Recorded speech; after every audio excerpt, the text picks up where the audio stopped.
White culture, if you could even call it culture, is based in racism.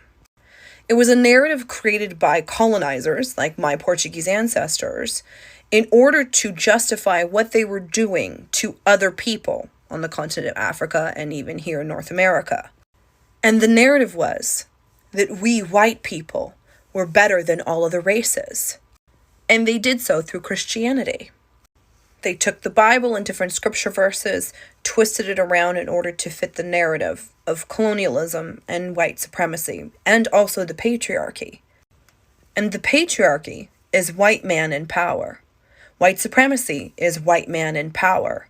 Colonialism is white man in power. And Christianity, for the most part nowadays, is white man in power.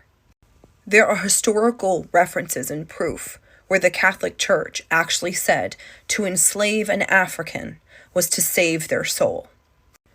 The kidnapped and enslaved Africans that were here in North America were preached different scripture verses than were actually in the Bible.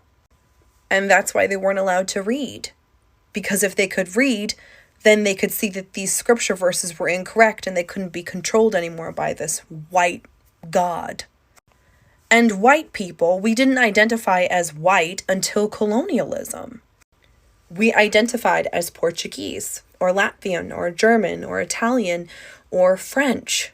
But then colonialism came around, and then all of a sudden we became white, and we were superior, because we were the chosen race by God, and the scripture verses proved it. And we had to go into other people's lands and preach the gospel, when really it was all a ruse. It was all an excuse to go in and rape and pillage the land and the people and the cultures. So when I say that white culture is based in racism, it's based in racism. Christianity was the Trojan horse of white supremacy and colonialism. And Western Christianity, as we know today, is still based within superiority.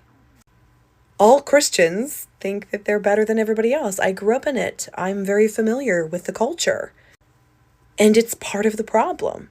There's a reason why most of Trump's supporters are Christians. It's because they don't even realize that the conditioning of colonialism and Christianity and the patriarchy is so deeply embedded within them and their identity that they don't even see the truth. Christianity is based in superiority.